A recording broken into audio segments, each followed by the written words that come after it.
इंसान जानबूझकर मुसीबत मोल लेता है। कुछ लोग ऐसे होते हैं जो अपनी एक समस्या खुद बनाते हैं। एक लड़का जिसका नाम वीरेंद्र है और इस लड़के की सबसे बुरी आदत थी बदतमीजी करना, हर छोटी बड़ी बात पर बहस करना और सबसे बड़ी बात आत्माओं वाली बात पर मजाक बनाना।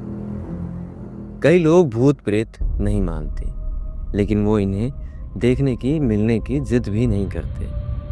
लेकिन कुछ लोग ऐसे होते हैं जो कहते हैं कि भूत प्रेत सब दिखावा है, सब बेकार की बातें हैं। हमें कोई भूत प्रेत तो दिखाओ, हम मन चाहे पैसे दे देंगे, जो कहोगे वो कर देंगे। हमेशा से एक बात कही जाती है कि इन शक्तियों से जितना दूर रहो उतना अच्छा, क्योंकि जिस दिन ये सामने आ गए उस दिन इंसान के पैरों तले ज़मीन खिसक जाती है।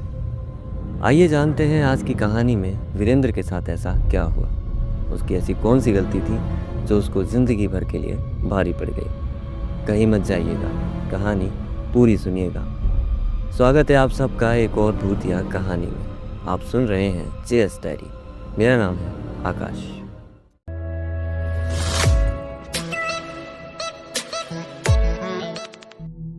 ये कहानी है वीरेंद्र की, बेंगलोर से।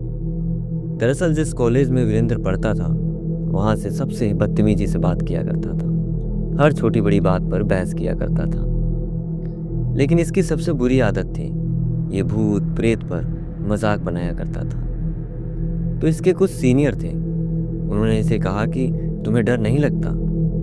तो वीरेंद्र ने कहा कि डरना किससे है, ये सब तो मन का वहम है, अंधविश्वास है, फालतू की बातें हैं, मैं इन सब से नहीं डरता। तो इसके जो सीनियर थे उन्होंने कहा कि ठीक है, अगर तुम्हें डर नहीं लगता तो शर्त लगाते हैं, एक ऐसी जगह तुम्हें लेकर जाएंगे जहां तुम्हें डर का एहसास होगा। तो वीरेंद्र ने कहा ठीक है, लेकिन अगर मैं नहीं डरा तो इसके जो सीनियर थे उन्होंने कहा कि तुम्हारे पूरे साल के जो असाइनमेंट हैं वो हम खुद लिखेंगे, और अगर तुम डरे तो तुम्हें ये वादा करना पड़ेगा कि तुम ये सब चीज़ें, ये मजाक, ये बदतमीजी छोड़ दोगे। वीरेंद्र ने ये शर्त मान ली। इसके सीनियर रात 8 बजे इसे लेकर एक बंगले के सामने खड़े थे। जिस कॉलोनी में ये लोग आए थे ये बहुत ही रईस और पॉश कॉलोनी थी। यहाँ सारे मकान एकदम आलीशान थे, और जिस बंगले के सामने ये खड़े थे ये भी बंगला बहुत बड़ा और आलीशान था। ये करीब 3 मंजिला मकान था, लेकिन सुनसान और खंडहर हो चुका। बंगले के आंगन में काफी जंगल झाड़ उगाए थे। इसे देख ऐसा लग रहा था जैसे मानो सालों से यहाँ किसी ने कदम तक नहीं रखा। वीरेंद्र ने इस बंगले को देखा तो कहा कि इसके अंदर क्या भूत प्रेत रहते हैं, मुझे इसमें क्या रात बितानी है। इसके सीनियर ने कहा कि हाँ, तुम्हें इसके अंदर रात बितानी है, और तू रात ना भी बिताए तो कोई बात नहीं, लेकिन तुम्हें इस बंगले के हर कमरे में जाकर देखना होगा, और हम यहाँ गाड़ी से बाहर ही बैठेंगे, और तुम हर कमरे में जाना और खिड़की से हमें देखना, अपना हाथ हिलाना। यहाँ इनकी शर्त के मुताबिक काम शुरू हो चुका था। इन्होंने कहा कि अभी तुम्हें इसके अंदर नहीं जाना, तुम्हें रात 11 बजे इस बंगले के अंदर जाना है। तब तक ये उसी बंगले से थोड़ा सा आगे एक चाय की और एक पान की दुकान थी, वहाँ जाकर बैठ गए। इन लड़कों को देख चाय वाले को पता तो चल गया था कि ये यहाँ क्यों आए हैं, क्योंकि ऐसे मन चले लड़के यहाँ घूमने फिरने, भूत प्रेत देखने आते रहते हैं। चाय वाले ने फिर भी पूछा कि बच्चों, तुम यहाँ किसी काम से आए हो क्या, क्योंकि तुम्हें पहले इस कॉलोनी में देखा नहीं हमने। तो यहाँ जो सीनियर थे उनमें से किसी एक ने पूछा कि काका, ये जो बंगला है ये इतना सुनसान क्यों है, क्योंकि आसपास तो इतने अच्छे और बड़े मकान हैं, फिर ये बंगला ऐसा सुनसान और वीरान। तो चाय वाले ने कहा कि कुछ समय पहले इस घर में आग लग गई थी, जिस वजह से इसमें जितने लोग थे घर के अंदर ही जलकर खत्म हो गए। उसके कुछ ही समय बाद इस घर में से रोने की, चिल्लाने की आवाज़ें सुनाई देने लगी। इसी वजह से इस घर के जो आसपास के घर हैं उन्होंने अपनी दीवार तक इस घर से अलग कर ली। कहते हैं इस घर में कई भयानक आत्माएं हैं। कई लोग यहाँ आए लेकिन वापस नहीं निकल पाए, और कई लोग अपना मानसिक संतुलन खो बैठे। चाय वाले की बात सुनकर वीरेंद्र हंसने लगा और कहा कि कहानी अच्छी बना लेते हो। तो चाय वाले ने कहा कि तुम्हें कहानी लग रही है तो तुम जाओ अंदर, तुम्हें खुद पता चल जाएगा कि ये सब कहानी है या सच। तो वीरेंद्र ने कहा कि हाँ तो जाऊंगा ही, 11 बजे के बाद। तो चाय वाले ने तो पहले इन्हें समझाया कि ये जिद, ये बचपना छोड़ दो, क्योंकि कई बार अफसोस थोड़ा देरी से होता है और उस वक्त आप चाह करके भी कुछ नहीं कर पाते। लेकिन वीरेंद्र बदतमीज और जिद्दी था। तो चाय वाले ने कहा कि ठीक है, तुम्हें अंदर जाना ही है तो जाओ, लेकिन अपनी जेब में ये नीम के कुछ पत्ते रख लो। जब तुम्हें अंदर डर लगे तो नीम के ये पत्ते चबा लेना। तो वीरेंद्र ने कहा कि इससे क्या होगा? तो चाय वाले ने कहा कि ऐसा कहा जाता है कि अगर मुंह कड़वा कर लो तो ये प्रेत आत्माएं तुम पर जल्दी अपना खेल नहीं दिखा पाती। वीरेंद्र ने वो नीम के पत्ते लेने से मना कर दिया। तो इसके जो सीनियर थे उन्होंने वो नीम के पत्ते ज़बरदस्ती इसकी जेब में रख दिए और कहा कि तू भले ही इन्हें नहीं मानता, लेकिन कोई बात नहीं, इन्हें अपने साथ रख जाए, क्या पता तुझे कब ज़रूरत पड़ जाए। पान वाला इन्हें कई देर से देख रहा था, लेकिन उसने इन्हें इस बंगले में जाने से नहीं रोका, क्योंकि ऐसे न जाने कितने मूर्ख आते हैं यहाँ पे, किस किस को समझाया जाए। खैर, कुछ देर में ये चाय वाला और ये पान वाला दोनों अपनी दुकान बंद करके चले गए और वीरेंद्र भी अब उस बंगले में जाने को तैयार था। इसके जो सीनियर थे उन्होंने कहा कि हम इस घर के बाहर गाड़ी में ही बैठकर तुम्हारा इंतज़ार करेंगे, लेकिन अगर तुम्हें डर लगे या कुछ भी महसूस हो तो तुम तुरंत बाहर आ जाना। वीरेंद्र इनकी बातों पर हंसता हुआ उस बंगले के अंदर चला गया। ये जैसे ही दरवाज़ा कूद कर अंदर पहुंचा तो इसने देखा कि जो घर का दरवाज़ा है उसके कोने में एक बूढ़ी सी औरत बैठी है। इसने देखा तो कहा कि आंटी जी, मुझे नहीं पता था कि आप लोग यहाँ रहते हो, मुझसे गलती हो गई, मैं अभी चला जाता हूँ। लेकिन वो महिला बिना कुछ कहे घर के अंदर चली गई।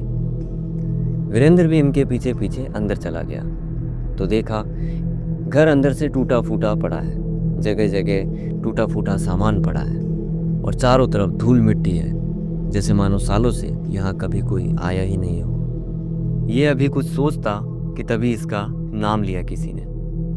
वीरेंद्र बेटा, इधर आओ।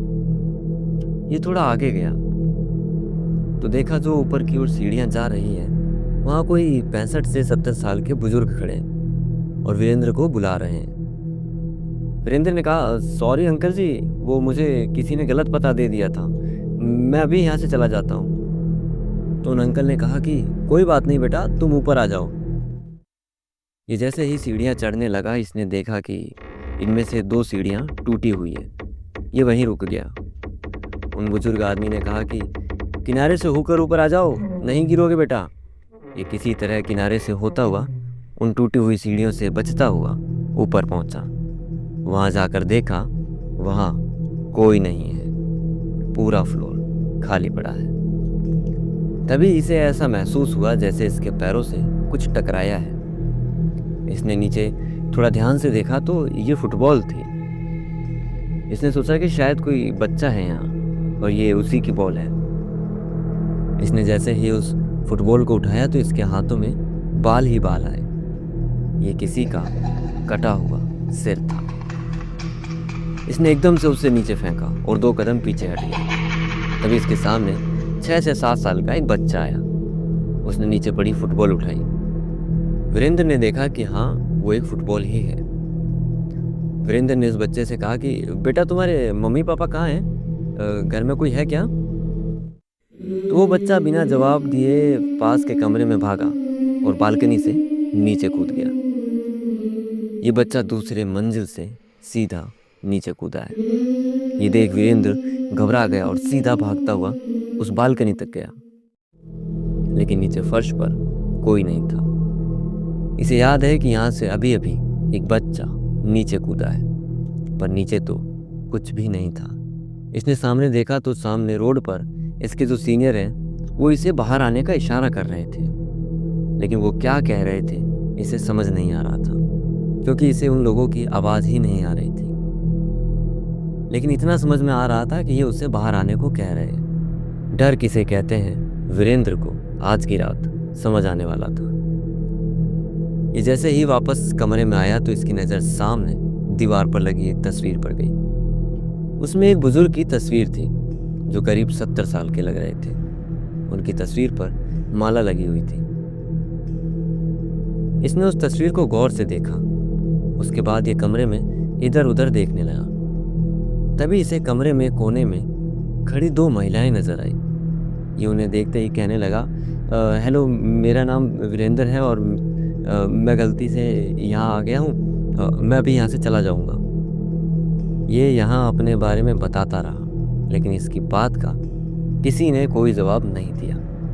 ये दोनों महिलाएं हंसकर इस कमरे से बाहर भागी और पास वाले कमरे में चली गई। वीरेंद्र भी इनके पीछे पीछे गया। अरे आंटी, सुनिए ज़रा, मेरी बात सुनिए। जिस कमरे में वो दोनों महिलाएं गई थी उस कमरे में कोई नहीं था। कमरा पूरा खाली था। इसे समझ नहीं आ रहा था कि यहाँ इस घर में इसके साथ क्या हो रहा है। ये वापस उसी कमरे में आया जहाँ ये पहले था। आपको याद होगा कि यहाँ एक बुजुर्ग आदमी की तस्वीर लगी हुई थी दीवार पर। इस वक्त वो फोटो फ्रेम तो है, लेकिन उसमें से तस्वीर गायब है। दीवार पर सिर्फ एक खाली फ्रेम लटक रहा था। वीरेंद्र बस पलक झपकाई थी कि तभी उस फ्रेम में वो तस्वीर उसे वापस नजर आने लगी। ये सारी चीजें धीरे धीरे अब डरावनी लगने लगी थी। इसने सोचा कि इसे यहाँ से अब निकल जाना चाहिए। इसने आखिरी बार उस तस्वीर को मुड़कर वापस देखा तो फिर से उसमें से जो बुजुर्ग की तस्वीर थी वो गायब थी। ये वहाँ से निकल ही रहा था कि तभी इसका पैर किसी चीज़ से टकराया और ये ज़मीन पर गिर गया। ये संभला और देखा कि यहाँ कोई सोया हुआ है। नहीं नहीं नहीं, ये शायद किसी की लाश है जो आधी जली हुई है। वीरेंद्र की हालत तो तब खराब हुई जब उसने उसकी शक्ल देखी। वो और कोई नहीं बल्कि खुद वीरेंद्र था। ये देखते ही वीरेंद्र वहाँ से भागना शुरू हुआ। उसे हर कदम पर किसी के हंसने की आवाज़ आ रही थी। ये भागता हुआ वहाँ से सीढ़ियों के पास आकर वो जो टूटी हुई सीढ़ियाँ थीं वहाँ रुक गया। ये वहाँ से उतरने का रास्ता ढूंढ ही रहा था। तभी वहाँ पीछे से किसी ने इसे धक्का दिया। गिरते गिरते पीछे मुड़कर देखा तो वही आदमी था जिसकी तस्वीर दीवार पर लगी थी। इसकी आँख खुली तो ये अपने सीनियर की गाड़ी में सोया हुआ था। वीरेंद्र काँप रहा था और कह रहा था कि वो लोग कौन थे। वो जो भी थे वो बहुत डरावने थे।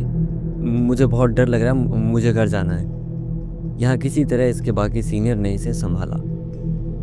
ये कहते हैं कि वो दिन है और एक आज का दिन है। वीरेंद्र कभी इन सब चीज़ों में मजाक नहीं बनाता और ना अब किसी से बदतमीजी से बात करता है। ये कहते हैं कि प्रेत की एक झलक ने इसकी ज़िंदगी सुधार दी।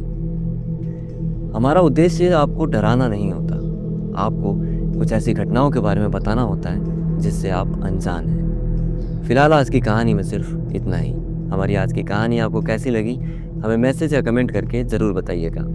कहानी अगर पसंद आई तो इसे लाइक कीजिएगा, इसे औरों तक शेयर कीजिएगा। आपसे फिर मुलाकात होगी एक बार फिर एक नई कहानी या एक नए किस्से के साथ में। तब तक के लिए बने रहिए जीएस डायरी पे। मेरा नाम है आकाश।